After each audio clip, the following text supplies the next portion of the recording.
three. Horton back to the end zone. 48-yard play. Guess who? Body up the middle, making another move to the outside. 15, 10, end zone again. Keeps it. Nice move by Brown. He's got space. He's got 6. 35-yard touchdown for Byron Brown. A record-setting night for the South Florida quarterback. Down so far, a little bit of a high snap. Genty right up the middle. Genty has room. Ashton Genty, give him 6. Second and long. Lagar tries to fit it in. Ramos, it does. Ramos stays up. The show's off. It's 4-3 Wheels.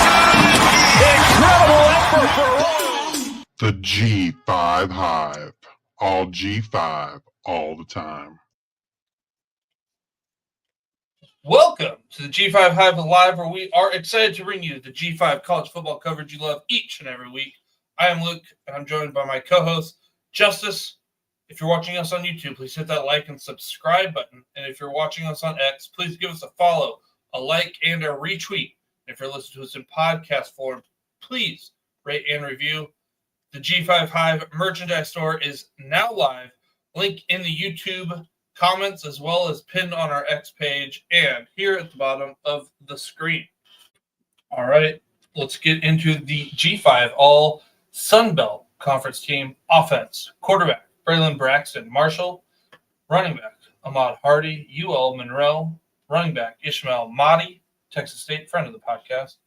Wide receiver, Jamal Pritchett, South Alabama. Wide receiver, Devontae Ross, Troy. Wide receiver, Caden Robinson, App State, friend of the podcast.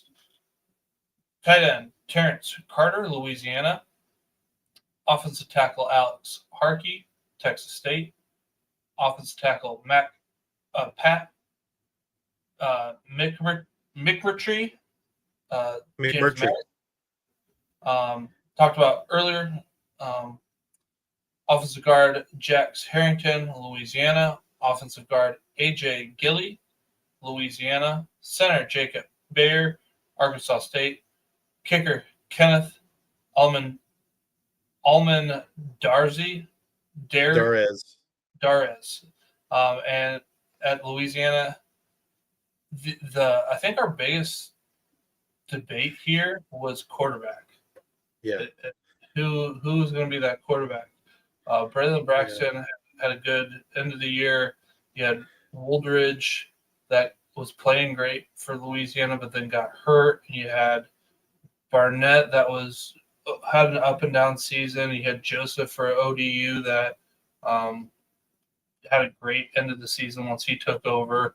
That was probably our biggest debate on the offensive side of the ball. Yeah, absolutely.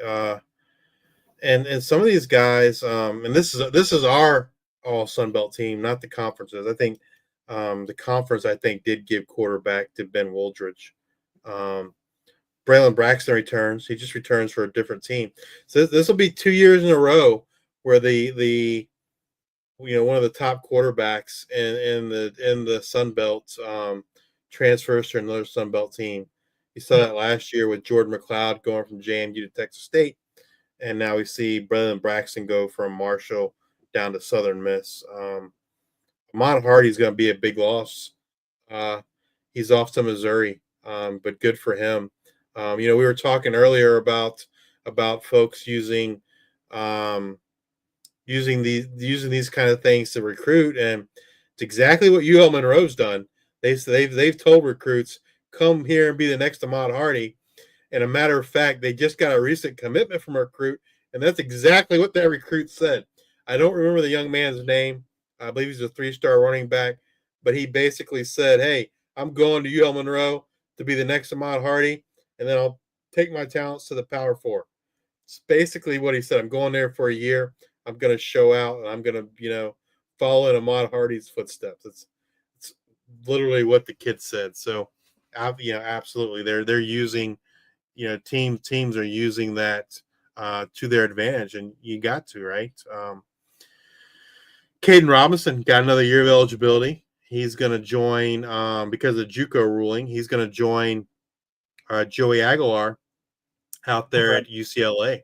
So be And interested we to see wish how the two of them can do out there and for the Bruins. I wish Caden all the best with the recovery from the knee injury. Hope everything goes well with that recovery. Yeah, Pat McMurtry, like we said, is returning to JMU this year. He also got another year of eligibility because of that JUCO ruling as well. All right, let's move over to the defensive side of things. Start off with the edge, Mike Green at Marshall. Defensive tackle, Santana Hopper, Appalachian State. Defensive tackle, Brodarius Lewis, Southern Mississippi. Edge, Eric O'Neill, James Madison. Linebacker, Jaden Yates, Marshall. Linebacker, Marquise Watson, Trent, Georgia Southern. Safety, Tyree Skipper, Louisiana. Safety, Jerron Manning, Old Dominion. Cornerback, Matthew McDoom, Coastal Carolina. Cornerback, Terrence Spence, James Madison. And punter, James Allen, Georgia State. The biggest challenge was safety. The Sun Belt probably had 6 safeties that we could have put on this list. You had Tyree Skipper, Tyrone Lewis Jr. at Louisiana. You had Jacob Thomas at JMU, Jaden Vosen at South Alabama, and then plus the 3 guys there. That's 5 just off the top of my head. Safety was loaded in the Sun Belt. So that was the one position that was probably the hard.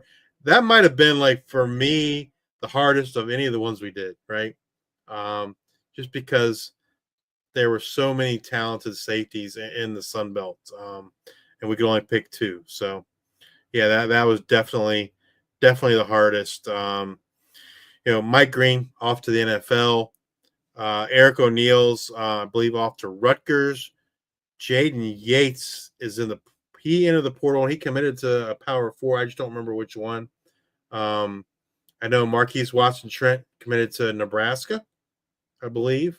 So, friend of the program, we did an interview with Marquise early in the season during one of their bye weeks.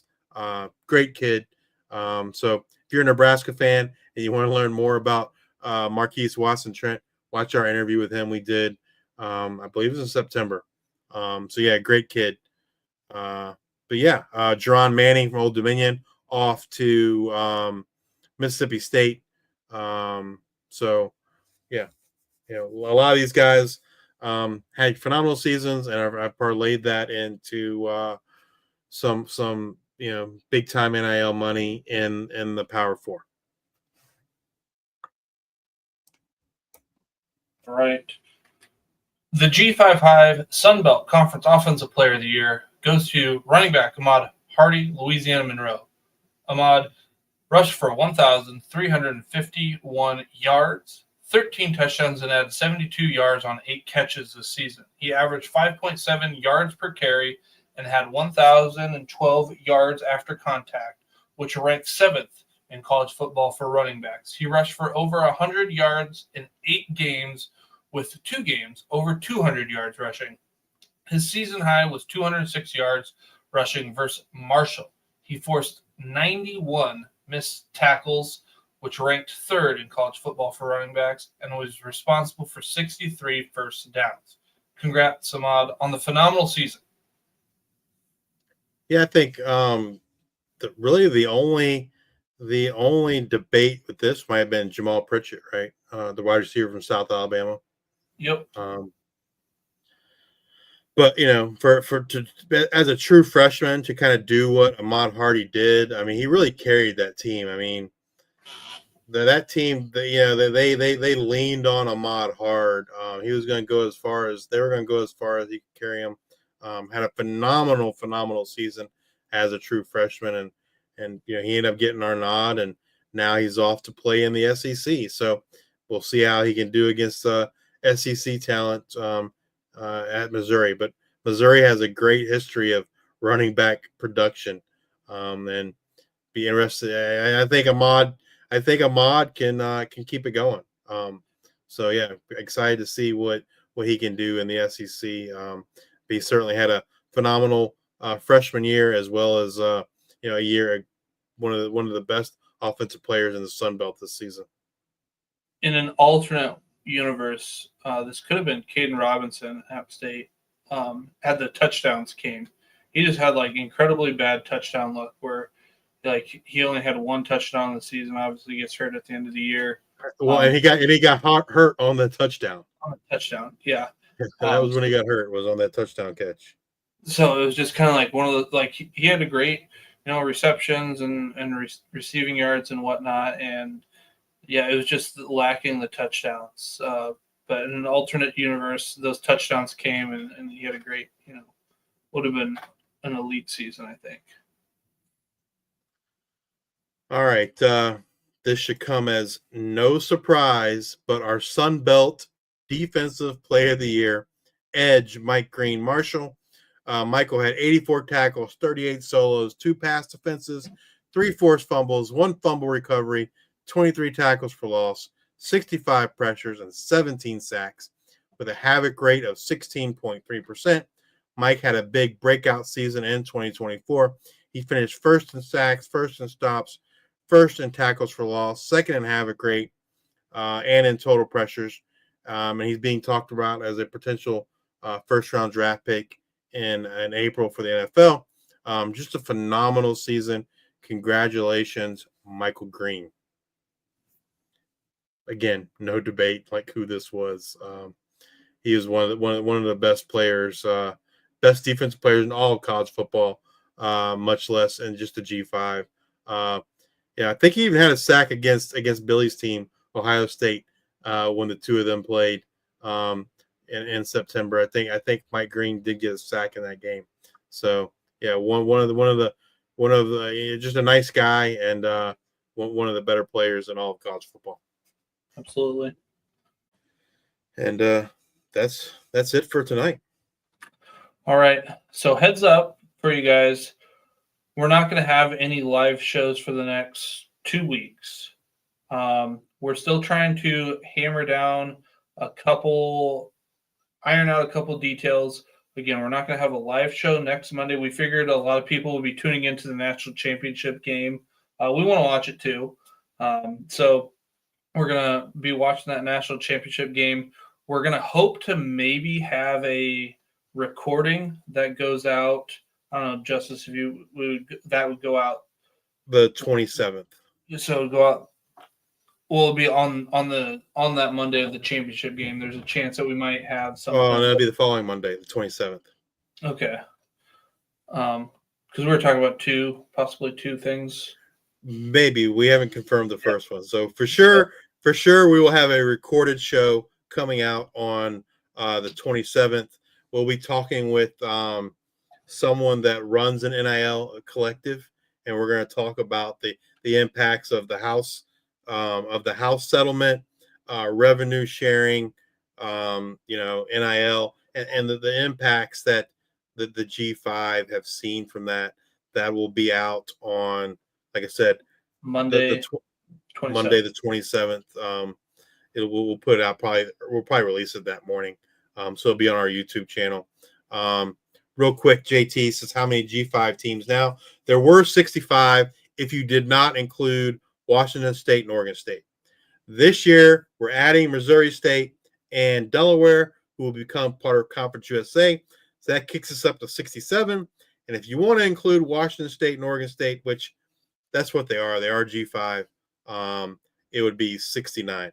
That also includes UConn as an independent. UMass was independent, and we've included them. They will be in the MAC next year, so they will be officially a G5. So that's how we get to the 69. You got all the officials, the official G5s, plus if you want to include the Pac-2 and UConn would get you to 69. Nice. Yeah. Again, no show, live show Monday, January 20th. But come back and join us in 2 weeks, and we'll dive into that NIL and always bring you up to date on the latest news and happening in the world of G5 college football. Again, next 2 shows, no live show. There's going to be at least one recording that will drop Monday, January 27th. If you're watching us on YouTube, please hit that like and subscribe button. And if you're watching us on X, please give us a retweet, a like, and a follow. And if you're listening to us on Apple Podcasts or Spotify, please subscribe and leave those 5-star ratings and reviews. Thank you all for your support. Until the next time, we are the G5 Hive.